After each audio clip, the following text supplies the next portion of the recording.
E aí, quando você vem, eu queria te perguntar, que você até citou um pouco para mim no almoço, né? Uhum.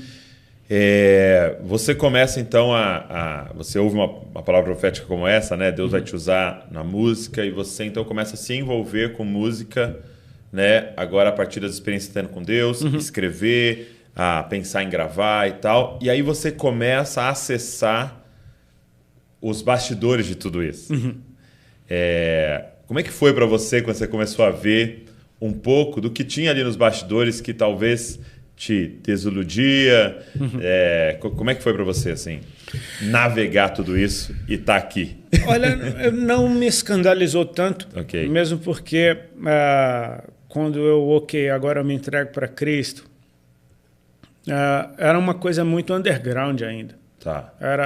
Eu não entrei no mainstream gospel. Ok. Né?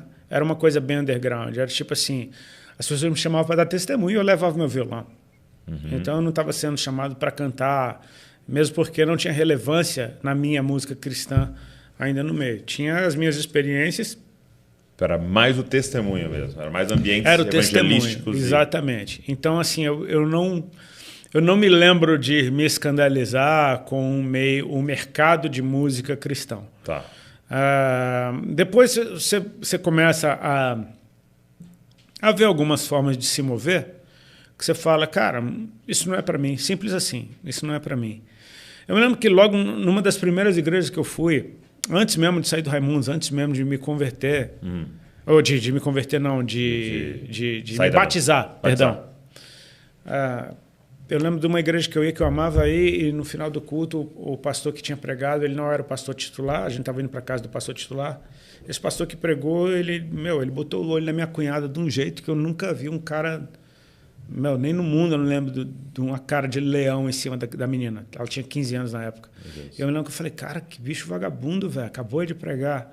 Tipo assim, nos dois primeiros dias, você fala, cara, eu tinha tudo para talvez falar, nunca mais piso num lugar como esse. Só que o que acontece, minha experiência foi com Jesus e em casa. Então, eu não estava mais nem aí se todo mundo vacilasse do meu lado, entendeu? Eu tive uma experiência eu com ele. Não teve ninguém no meio do caminho.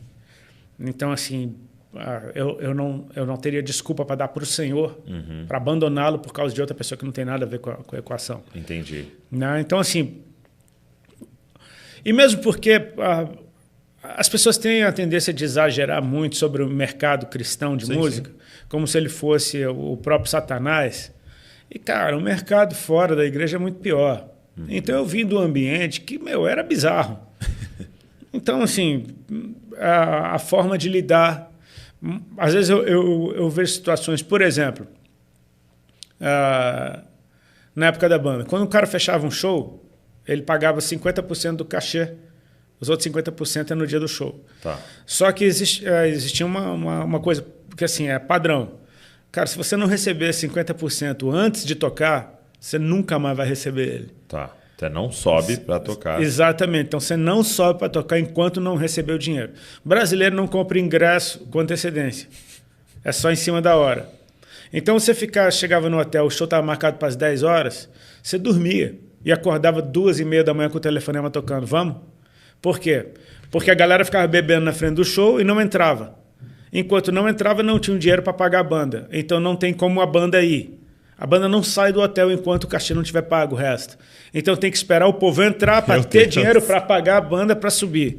Cara, isso não acontece de jeito nenhum no meio cristão, pelo menos do que eu tenho conhecido. Então, assim, eu não vou exagerar dizer que o sistema do mercado cristão hoje é o Satanás, porque eu vim de um ambiente onde era sangue nos olhos. Você vê gente chorando. Tipo, as histórias que a gente ouve eram as coisas mais loucas do mundo. E você, como banda, você nem sabe do que está acontecendo. Que é o outro que está lidando lá com isso. Você está dormindo no hotel e, de repente, bora que a van está passando aí para te pegar. Você tem que acordar no melhor sono da sua vida para ir cantar. Várias vezes eu fui chorando quase. Tipo, eu não queria acordar de jeito nenhum. Né? Tava bom. Mas você vai. Então, assim, sinceramente, o meio cristão de música...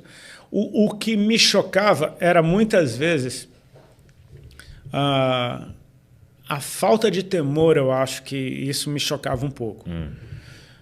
No sentido de, cara, não é para Deus você estar fazendo isso daqui. Né?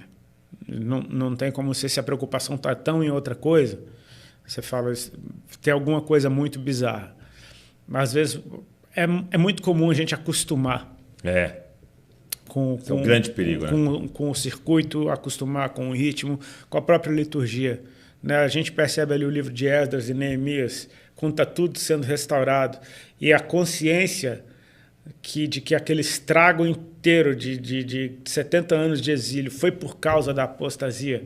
Então eles voltam a adorar o Senhor com ímpeto, que não dura muito tempo, vira uma baita numa religião azeda, que daí aparece o judaísmo e...